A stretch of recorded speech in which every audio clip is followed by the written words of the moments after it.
I'm speaking with Professor Giuseppe Zollo from the University of Naples, Federico II, here in Naples, Italy. Professor Zollo has been studying complex organizations. Good morning. Good morning. Buongiorno. Barry. Buongiorno. Professor Zollo, what is there about complex organizations that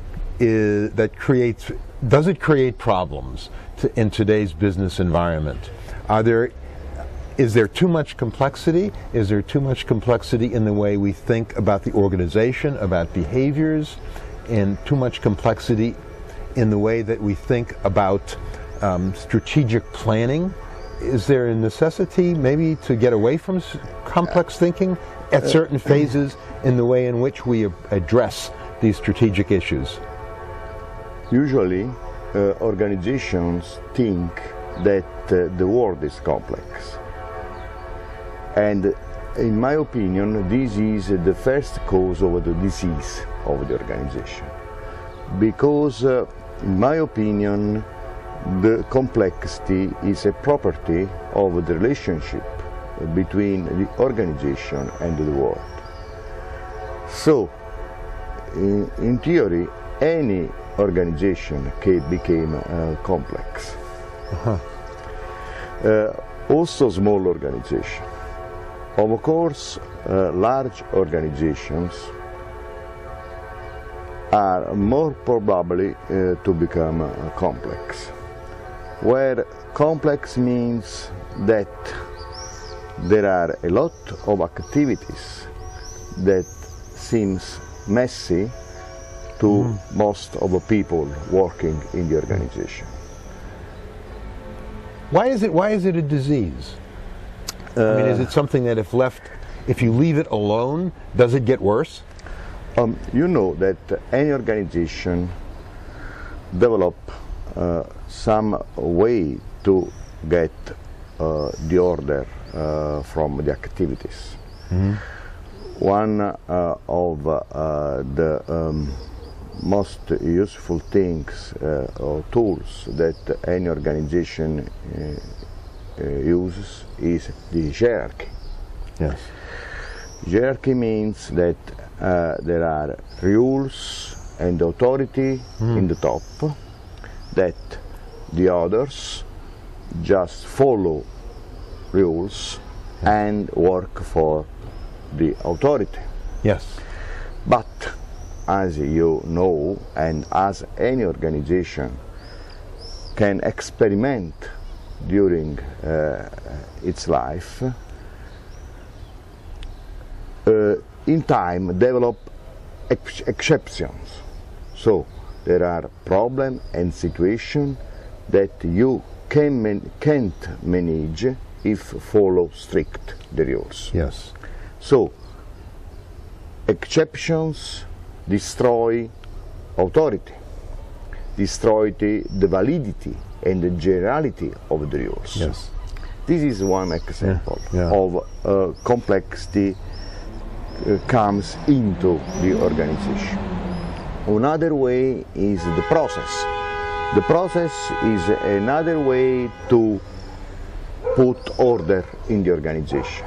In this case, put order, organizing activities in time. No? Yes. Before make the activity A, then make the activity B, and so on. But think about that in a perfect organization, the process should be smoothly.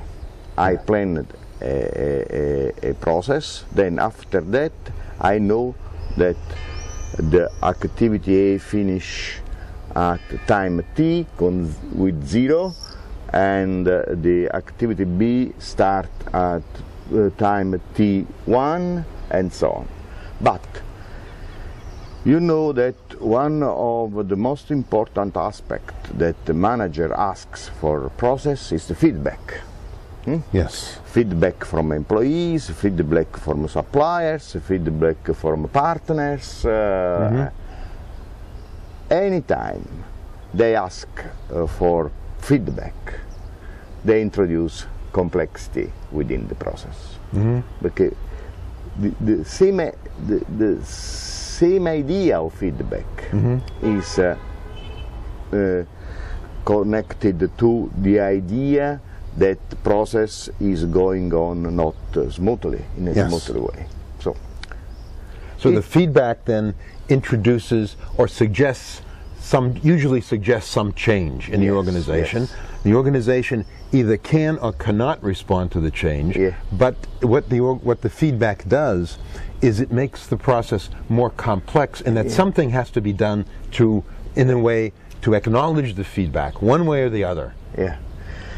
This there are feedback concerning results, concerning efficiency, concerning times, concerning behavior. So any of these feedbacks means that the process is going on not as we planned for it. But of course the feedback, if you address the feedback, it takes more time. And organizations don't want to spend that time dealing with feedback. They would rather sort of recognize the hierarchy and assume that projects continue and are executed as planned. Yes. This is the second way. There is another way, more interesting for me, that you know that there are another way to put order in the organization, that is to organize the network of relationships in your communication network. You are connected with people inside the organization, outside the organization. You bring information inside.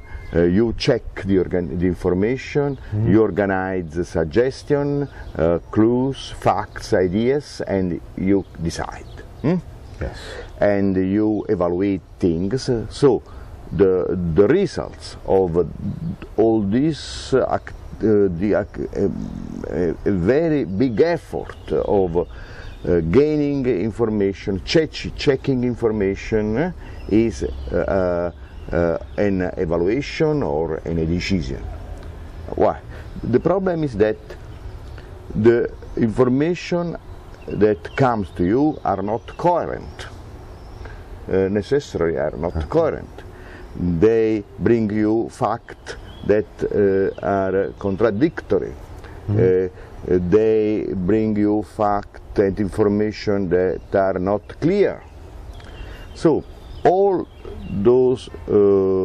that information bring you disorder, bring you complexity. Larger is your network, higher is the probability that the complexity brings inside the organization. So, in my opinion, that the complexity is a normal disease of any organization. Let me ask this then. If complexity is a disease and it can get worse, of course it can kill an organization. What you're suggesting is that can kill an organization, or at least interfere with its ability to grow, to sustain itself. Then what does management do to? Is it that we strive towards introducing simplicity as the organization evolves through time? Do we continually try to reduce the complexity so that in a more simple environment we can understand all the interactions, all the interruptions, and therefore respond more effectively? Is that what you see as one of the challenges? Yes, I think one of the most important challenge for the manager is to build simplicity. This is one. The manager should extract simplicity from complexity. This is I think, the most important duty of any manager. It's not easy, because it's easy to stay within the complexity and in a very anxious way to try to manage all the disorder that complexity means. The effort, I think, very important for any manager is what is the method, how I have to think to extract simplicity from complexity. And what does mean simplicity for the manager? I think this is a new important area for researching, understanding and consulting, because the issue of simplicity is now a very important issue for any organization. So if you look at, you use the word disease, they say in disease, the earlier you detect the disease, the easier it is to cure it. Yes. The later you detect the disease, the more difficult it is to cure it, or it's impossible to cure it. So I think what part of the struggle then is to try to understand early in the process of management when the disease, when the complexity is becoming overwhelming. Because if you wait too long, it's very difficult to cure it. You're true. You said a very important sentence. Now, the organization comes consultant to